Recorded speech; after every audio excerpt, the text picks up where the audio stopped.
아무리 인사청문회지만은 일제시대 때 무슨 한국이 국적이 있었습니까? 나라가 망한데 무슨 국적이 있어요? 자, 국민의힘 김문수 후보가 우리나라를 두고 노예의 국가, 식민지밖에 할 게 없는 나라라고 말했던 사실이 드러났습니다. 지난 2018년과 19년 인천의 한 교회에서 강연 중에 이렇게 얘기했는데 모두 광복절을 앞둔 시점이었습니다. 먼저 정상빈 기자가 단독 보도합니다.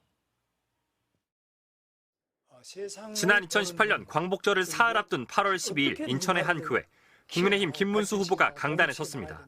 광복절이 아닌 건국절의 의미에 대해 짚어보는 강연이었는데 김 후보는 자체 핵무장이 필요하다고 주장합니다. 핵 가진 사람한테 평화 엎드려서 평화를 구걸하는 이런 국가를 노예 국가라고 하는 겁니다. 노예 국가라는 표현에 이어 우리 국민과 우리나라를 비하하는 듯한 평가는 계속 이어집니다. 대한민국 국민들은 싸울 생각이 없어요. 권총 강도가 나타났는데 아무도 안 다치고 아무도 피 한 방울 흘리지 않으려고요. 아무도 죽을 생각 없이 다 엎드려버려요. 그러니까 이 나라는 식민지밖에 할 게 없습니다. 일본으로부터 독립을 되찾은 광복의 의미에 대해서는 이렇게 말했습니다. 핵폭탄 던지자 이래가지고 일본 천황이 무조건 항복. 그래서 우리나라가 독립이 된 겁니다. 맞죠? 이거 우리가 독립운동 열심히 해가 됐다. 그렇게 가르치는 데는 어디 있느냐?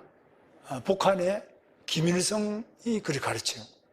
김 후보는 1년 뒤 이번엔 광복절을 나흘 앞둔 8월 11일 같은 교회, 같은 강단에 또 섰습니다. 이번엔 외세의 침략에 맞서 500년 왕조를 지켰던 조선을 두고 독립국가가 아니었다고 혹평합니다. 우리나라는 뭐 인조도 가서 항복하고 선조 때도 도망가고 우리나라는 뭐 그 참 변변한 독립국가라고 할 수가 없어요. 조공 바치고 우리는 그렇게 살아왔어요. 조선을 무력으로 침략한 전범국가 일본에 대해선 이렇게 평가했습니다. 일본은 한 번도 그 딴 나라에 항복해 본 적이 없는 나라예요. 그런데 1945년 원자 폭탄 맞고 항복했어요. 1919년은 일제 식민지 시대인데 무슨 나라가 있느냐? 나라가 없으니까 독립운동을 했지. 그건 뭐 같은 생각입니다. 자, 그러면 일제 강점기에 살았던 우리 선조들은 국적이 일본입니까? 나라가 다 뺏겨서 일본으로 강제로 다 편입이 그러면 된 저의 부모님, 후보자의 부모님 일제 치하의 국적이 일본입니까? 일본이지 그걸 모르십니까? 아니 일제시대 때 일본 우리나라 말이 되는 사람들 얘기입니까 이게 지금? 무슨 말씀을 하세요? 아니 일제시대 때 우리 선조들이 전부 다 일본 일제시대 때 국적이었다고요? 우리나라 국적이 전부 한국입니까? 무슨 그걸 말 어떻게 인정하는 사람이 국무위원 된다는 거예요 지금? 인정은 무슨 인정이에요? 상식적인 이야기를 해야지 말이 안 되는 이야기를 하시면 안 되죠. 아무리 인사청문회지만은 일제시대 때 무슨 한국이 국적이 있었습니까? 나라가 망한데 무슨 국적이 있어요? 자, 후보자님, 네, 발언을 중지해 주시고요. 네, 다음, 네. 네. 이건 너무 심각합니다. 네, 강두권님 말씀하십시오. 그래서요, 이건 여야 진보 보수를 따라서 대한민국을 부정하는 거잖아요. 왜 부정을 해요? 지금들 뭘 기부수한테 부정을 해요? 있습니까? 가만 있어요. 사실행 나 지금 기부수한테 있어. 아니 왜 부정한다 그래요? 부정했잖아요 지금. 지금 뭘 부정하고 부정해요? 있잖아요. 대한민국을 왜 부정해요? 가만히 있어요, 후보자. 지금 저희를 조합니다. 네, 강두권님 계속 발언하십시오. 지금 김문수 후보는 헌법 전문에 유구한 역사와 전통이 빛나는 우리 대한민국은 3.1운동으로 건립된 대한민국 임시정부의 법통과 불이한과 4.19 3.1운동에 건립된 대한민국 임시정부의 법통, 이거 부인하는 거 아닙니까? 이건 여야 보수 진보를 떠나서 문제입니다. 위원장님으로서 분명히 이 부분에 대해서 입장 정리를 해 주십시오. 내가 김문수 후보한테 얘기하는 거 아닙니다. 적어도 대한민국 국무위원 인사청문회입니다. 위원장님 분명하게 해 주십시오. 네, 이미자 의원님. 지금 뭐 일본 노동부 장관 지금 청문회하고 있습니까 지금 우리가? 어떻게 1919년에 임시정부가 그러면 그때 건립이 됐는데 그 임시정부가 건립됐을 때 그때 그 건국이 되었고 1948년은 건국이 아니다라고 하는 이 시각에 대해서는 어떻게 생각합니까? 임시정부의 법통성을 이어받아 이래 됐으면 임시정부는 임시정부입니다. 임시정부로 왜 임시정부를 하겠습니까? 아니 지금 1919년 대한민국 임시정부가 만들어졌을 때 그때 우리 대한민국이 건립됐다라고 하는 이 부분에 대해서 인정하지 않는다는 얘기입니까? 독립 정신을 가지고 임시정부를 세웠지만 임시정부입니다. 그래 국토를 찾아서 국권을 후보자님, 회복할 때 제대로 대한민국이 건국됐다. 그래서 독립운동을 한 거 후보자님, 아닙니까? 그런 시각이 지금 그 재헌헌법의 헌법 정신 내 재헌헌법의 전문에도 맞지 않고 현행 헌법의 전문에도 맞지 않다. 그 점을 지적하는 겁니다. 재헌헌법 전문에 어떻게 그 부분에 대해서 기재되어 있는지 아십니까? 재헌헌법이나 지금 헌법이나 어느 헌법에서도 제가 말씀드리는 그대로입니다. 김문수 노동부 장관님, 강점기에 국민의 국적은 어디라고 말씀하셨죠? 대한민국이 일본에 의해서 일본 국적이라고 식민지가 되었기 때문에 대한민국 국적이 없었습니다. 국적이 없었다고요? 송기정 선수가 일장기를 달고 송기정 선수 얘기는 하지 마시고요. 국적이 있으면 국적 얘기만 안 했어요. 그럼 국적이 없었다는 말은 결국 한일 병합 조약이 유효하다 이렇게 말씀하시는 건데 그건 아니라고요? 그런 의원님 말씀하시는 사후에 한일 합병이 무효다라고 일본 패망 이후에 한 것하고 당시에 일제시대 때 송기정 선수가 왜 그러면 태극기를 안 송기정 달고 선수 말씀하지 일장기를 달고 마시고요. 올림픽에 나갔느냐? 제가 말씀드릴게요. 다른 김문수 장관님, 네. 한일 병합 조약은 유효합니까? 아니면 무효합니까? 그 조약은 무효한 것으로 나중에 나중에요? 한일 회담 때는 그것이 무효라고 했죠. 그게 정당하다고 얘기하는 거예요. 이완용과 정당하다는 이야기가 아닙니다. 베라우츠가 맺은 협약이 정당하다. 그게 강제가 아니다. 우리는 식민의 국권을 뺏겠다고 하는데 국권을 뺏긴 게 아니다.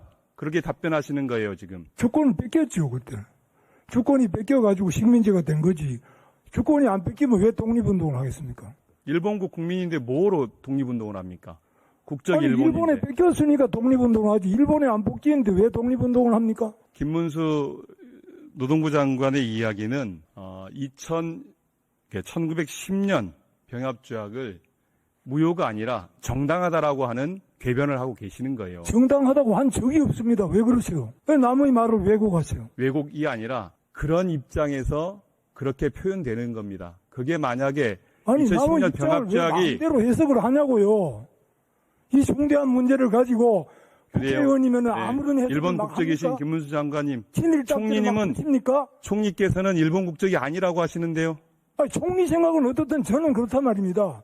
저는 저의 생각을 가지고 저의 역사관이 있고 저의 또 국제에 대한 제 나름대로 생각이 있고 그런 대한민국에 역사관을 대한 갖고 있는 생각이 것은 있습니다. 헌법을 보장하는 것이고 그런 분은 우리의 국무위원이 될 자격이 없다고 생각합니다. 무슨 말씀을 하세요?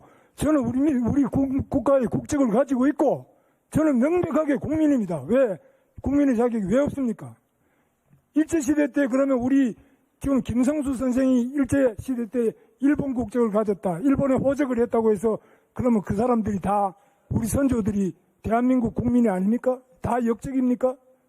무슨 말씀을 하십니까? 그래. 그때 전부 창씨 개명한 사람 많았다고 해서 다 그 사람들이 매국 놉니까? 네. 왜 모욕을 합니까? 김문수 장관님, 네, 일본 국적 하세요? 왜 일본 국적을 합니까? 사과하세요. 일본 국적 하세요? 예. 사과하세요. 예, 총리님. 아니, 다시 질문 국무위원이라고 드리겠습니다. 해서 네. 말 되는 소리를 하세요, 장관님. 신성한 국회에서 도대체 그런 분이 어떻게 일국의 장관을 하고 이 자리에 앉아 있습니까? 아니, 신성한 국회 식민지 시대, 식민지 시대 대한민국은 없었습니까?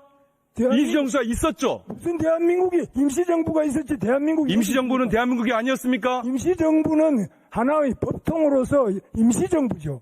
임시정부가 정부면은 왜 독립운동을 합니까? 너무나 상식적인 이야기를 자꾸 가지고 반복을 하세요. 상식적이지 않은 얘기를 계속 김문수 장관께서 아니, 하고 왜 계십니다. 저보고 그만하십시오. 예, 그만 듣겠습니다. 쌍용차 관련해서 노조 자살 특공대라는 발언을 지금 오늘 하셨는데 네.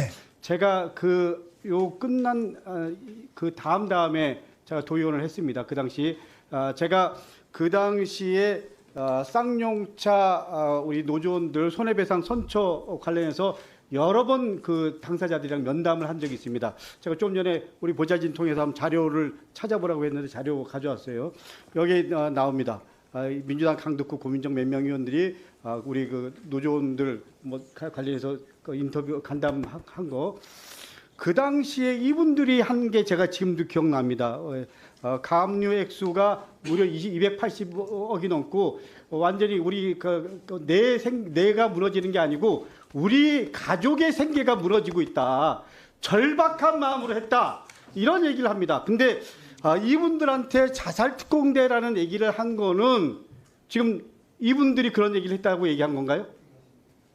제가 기억하기로는 그분들이 우리는 이 자살을 하면서도 이걸 막겠다. 그러니까 진압을 막겠다. 그러니까 이렇게 우리 후보님 분명히 그게 보도가 된 걸로 그분들 스스로가 자살특공대라고 얘기한 건 제가 기억이 안 납니다. 물론 그 제가 다시 보도가 한번 보도가 그래서 된 자료를 다시 한번 확인해 보라 그랬는데 제가 지금까지 우리 보좌진 의원실에서 확인한 자료로는 자살특공대라는 표현이 없습니다. 만약에 자살특공대라는 표현이 없는데 지금 김문수 후보가 그 노조원들한테 자살특공대라는 표현을 썼다 그러면 지금 사과할 용이 있습니까 없습니까?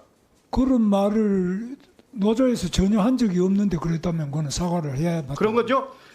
김문수 쌍용차 노조 자살특공대 발언의 반성할 문제 아니야 라고 지금 연합뉴스에 떴습니다. 근데 이 부분이 당사자들이 아니고 당사자들은 절박한 마음으로 얘기했는데 김문수 후보가 반성할 문제가 아니야. 이게 말이 됩니까? 다시 한번 분명히 얘기합니다.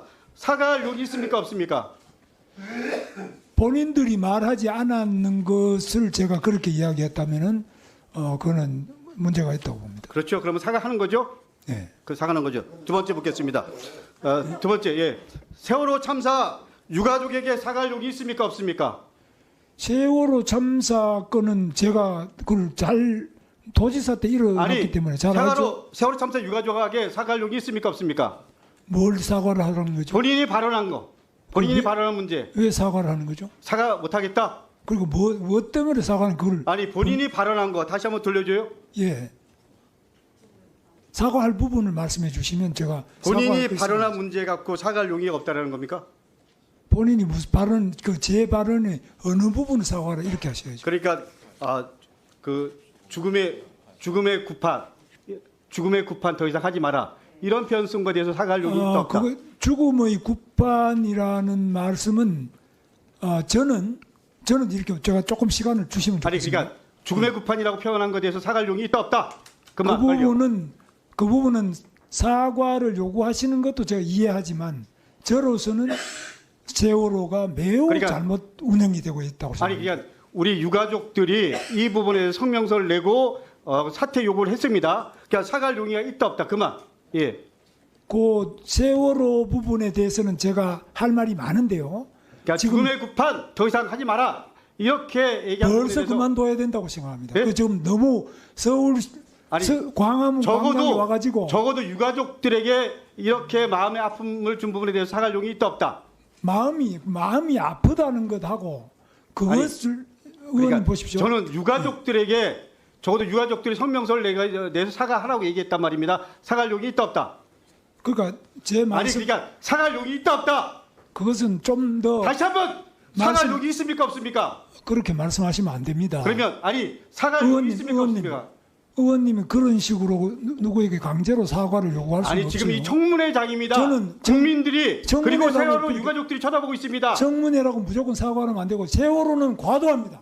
분명히 세월호는 말씀드립니다. 과도하다. 과죠. 세월호는 과다하다. 10년이 넘었는데 계속 그렇게 하면 되겠습니까? 그러니까 세월호는 과다하다. 좋습니다. 제가 분명히 말씀드리지만 세월호 관련해서 의원님도 아시지 않습니까? 그때 우리가 세월호 분향소를 경기도가 만들어가지고 국가 트라우마 센터를 우리가 만들어서 트라우마 센터의 정신과 의사들이 모두 그래서 죽음의 구판 더 이상 하지 마라. 이런 표현을 썼단 그렇습니다. 말입니다. 이 세월호를 가지고 계속 그렇게 하면은 단원고등학교 학생도 못 견디고 그러면 사과할 생각 전혀 없다. 이런 거죠?